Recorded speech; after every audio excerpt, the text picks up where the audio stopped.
growing up in high school, everything was kind of settled. There was an answer to every question. And now, everything's up in the air. I participate in the community because I share its basic value, I think. I mean, there's still argument about that. I find that I still argue with people about that. And maybe that's what I'm trying to figure out. Is just maybe I'm still trying to figure out just exactly what Christianity is. How does it propose to help anybody? Like, what are Christians actually trying to do? All churches need to be about the mission of God in this world, which is reconciliation, bringing people into relationship with God.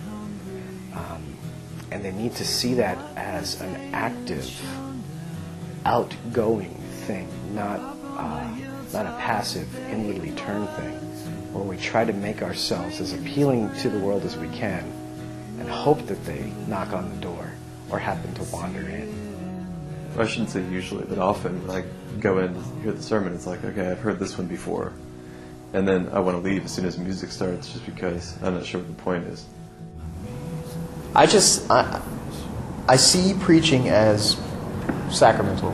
I see preaching to be right up there with communion and baptism. I just think it's a very sacred event that takes place, where I borrow from Luther and Bonhoeffer here, where I think that Christ is walking in his community, healing wounds, challenging people as the word goes forth. I think that the priesthood of believers is still maintained even though we have authoritative preaching. Because like I said, the authoritativeness in it is that it taps into the issues of people's lives. It's in dialogue with people. So I think when people are listening to the spoken word, then they are hoping that someone is aware of where they are, hoping that someone can identify with their experience. It's not so much that you communicate something that to them. You almost communicate with them. I mean, Christianity has to be something. If it's anything, it's defined by a commitment to a way of living, a commitment to a set of propositions about what the world is and how it works and where it's going, where it's come from, what is right and good. Who is the person? Jesus Christ. I mean, yeah, it's a commitment to him. But then the question is, well, who is he? Is he just whatever you want him to be? Or does he come with a certain message about how things are, and that committing to him is committing to his message, his platform? You know, like what you're committing to is the man who spoke the Sermon on the Mount, not just a vague, shadowy figure. And you know, and when I say that everything's up in the air for me, I don't mean that I don't stand for anything. All the old distinctions from ecclesiology class come to mind immediately. It has the invisible church and the visible church and all the rest.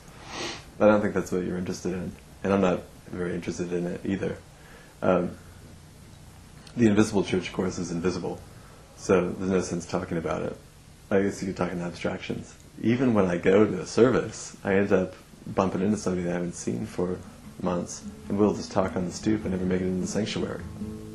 And I think that there's something that's true or right or appropriate about that, just because the church is a gathering place for believers. I don't know. Maybe it's just the fact that the idea of going to a church building, having a service, is so identified with the word church in my mind that I can't even, like, when you say that, when you describe that, I think, yeah, that's cool, or I think, yeah, that's what I do. But I would call it church. You call it community, or fellowship. But I don't know if I'd call it church. Sabbath made for man, not man for the Sabbath. And I was thinking how it might be the same with church, that the church is made for man, for life, not man and life for the church. It seems like a lot of people almost want to give their lives for the church, but the church is trying to give itself for your life, I think. You reap what you sow. And sowing, and isn't the whole point of sowing to reap? Some people seem to think that it's anything that makes them happy must be suspicious, and that virtue consists in sacrificing. Anything that's painful must be something good. I don't get that. That's not how I see it. That's not how I see things. I think that's mistaken. I think that those people, whether or not they are aware of it, are fumbling in the same way that I am to try to find a sense of security, try to find a place in the world, try to find a niche, try to be happy and healthy.